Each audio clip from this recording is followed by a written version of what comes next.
এই এখন বাজে হচ্ছে কত, 1:18। এখন বেরোলাম কুম্ভের জন্যে।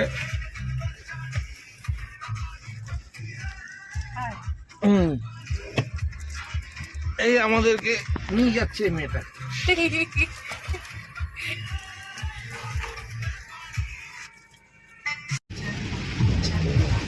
এখন 3:31 বাজে।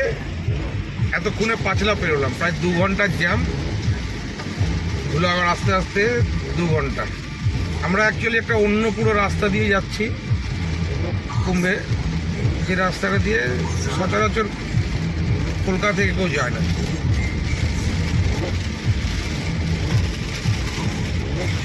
ওয়েদারও আজকে খুব খারাপ। সন্ধ্যা হয়ে গেছে, এখন খড়গপুর ঢুকছি আমরা।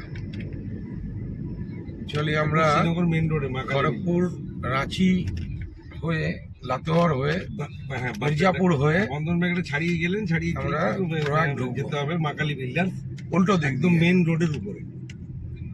হ্যাঁ, জমজমাট জায়গা, জমজমাট জায়গা।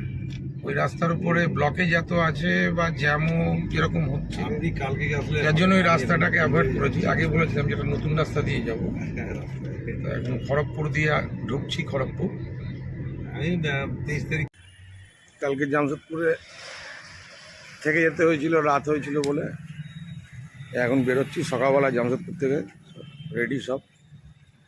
এই হোটেলটাতে ছিলাম, এই এলএন ইন্টারন্যাশনাল।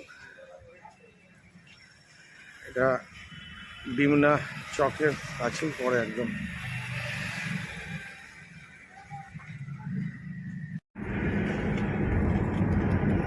টাটা থেকে রওনা দিচ্ছি। টাটা থেকে রওনা দিয়ে দিয়েছি, এখন রাঁচির রাস্তায়।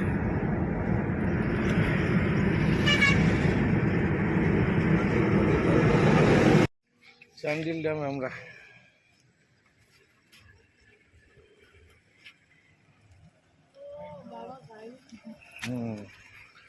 এখনই বেরিয়ে যাবো, হেঁটে তো উঠতে হবে না, বলে রিকোয়েস্ট করে।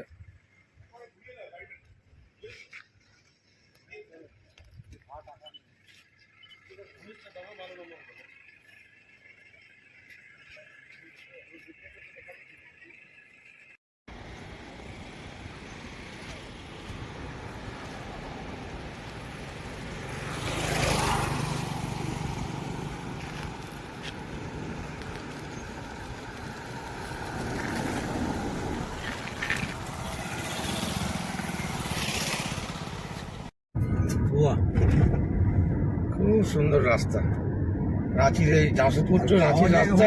থাকার জায়গা তো প্রচুর, থাকার জায়গা প্রচুর, খুব সুন্দর। আমরা ফেরার পথে থাকবো, এখানেই থাকবো। যাওয়ার পথে জায়গাগুলো সব দেখতে দেখতে যেতে হবে, ফেরার পথে একটা ঠিকঠাক চুজ করে থাকতে হবে। মানে পাহাড়ের, দুটো পাহাড়ের ইয়েটা কেটে রাস্তাটাকে বানিয়েছে। হ্যাঁ, মাঝখান দিয়ে রাস্তাটা। এই জন্য এই সব লরি চড়তে একদম দম ছাড়ছে, উঁপু করে চড়ছে লোডেড লরি। এরা অলরেডি দম ছেড়েই দিয়েছে এইটুকুনি চড়তেই, তাহলে ওদিকে গেলে কি করবে। তবে এর থেকে আগরতলা বা মেঘালয়ের রাস্তা অনেক উঁচু, সেখান দিয়েও এসব বড় বড় লরি যায়, 35 টন মাল নিয়েও যায়, 40 টন নিয়েও যাচ্ছে। এখন প্রবলেম কিছু নেই। এই হচ্ছে ঘাট, দুদিকে জঙ্গল, পাহাড়ের উপরে রাস্তা। ডালটনগঞ্জের রাস্তায় আমরা, এই চারিদিক সব সুন্দর পিচ ঢালা রাস্তা, জঙ্গলের ভেতর দিয়ে চলে গেছে, উঁচু নিচু চারিদিকে জঙ্গল। এটা হলো মা ভগবতী টপকল, তারপর আসছে কাবেরী রেস্টুরেন্ট। এই রাস্তাটা দারুণ লাগে আকাশটার জন্য।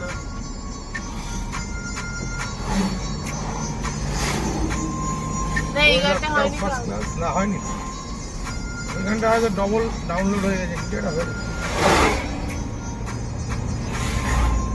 সামনে ডান দিকটা দেখ, কাবেরী আছে। আরে ভাই আগে চল, দেখছি আছে অনেক, আছে এই তো গাড়ি দাঁড়িয়ে আছে, অনেক আছে, অনেক আছে। দুটো তো বাজু, সব খবর। এটা কাবেরী, এইটা পালামু। হ্যাঁ, এটা পালামু, মানে বেতলা ফরেস্ট রেঞ্জ পড়ছে, বুঝলে?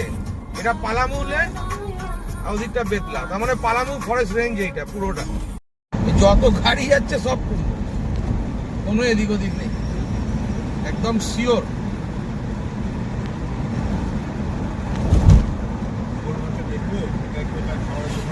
না রে,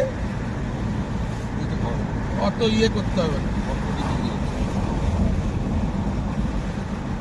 তোকে দরকার হলে জঙ্গলের ভেতরে সাঁওতালদের ইয়েতে খাইয়ে দিব, সুন্দর খাবার, চাপ নিস না।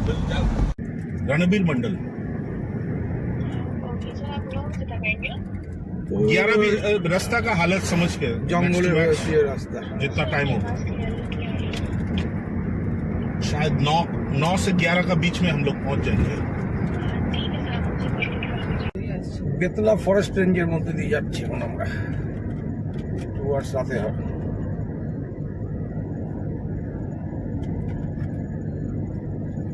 এই রাস্তাতে যাতায়াতের মজা এটাই যে রথডাঙ্গা কলা বাচ্চা দুটোই হয়। এক কুম্ভেও যাচ্ছে ফাঁকা রাস্তা, তার সঙ্গে সিনিক বিউটি অসাধারণ, জঙ্গলের ভেতর দিয়ে। না না, সিনিক বিউটি দারুণ। এখান থেকে 10 কিলোমিটার আমরা এখানে দাঁড়িয়েছি। আজকে হঠাৎ আমাদের ইচ্ছা হয়েছে একদম পিওর আদিবাসীদের এখানে খাবো, ঠিক আছে? এই সবাই বসে আছে খাটিয়াতে, এই রান্না। দাদা হচ্ছে সুরেন্দ্র রাও, এটা ওর মেয়ে।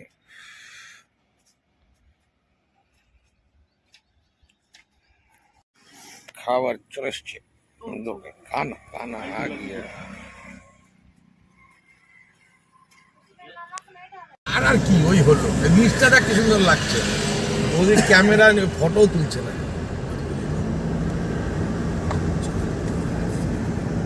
আমরা মির্জাপুর যাওয়ার মুখে এখন কোথায় উঠছি? পাহাড়ে উঠছি, ঘাটিতে উঠছি। এটাই ওই ম্যাপটা লিখেছিল যে দুটো ঘাটি পড়ে, একটা ওইখানে আর একটা এটা মনে হয় কোনো একটা ঘাটি। কি ঘাটি কে জানে, কোনো জঙ্গল ঘাটি আছে। গাড়ি 6 লাখ ভাই এই রাস্তাতে।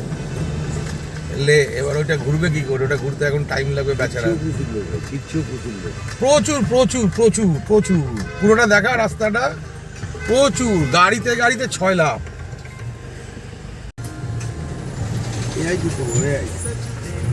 না না, ভিডিও তো ওই আমি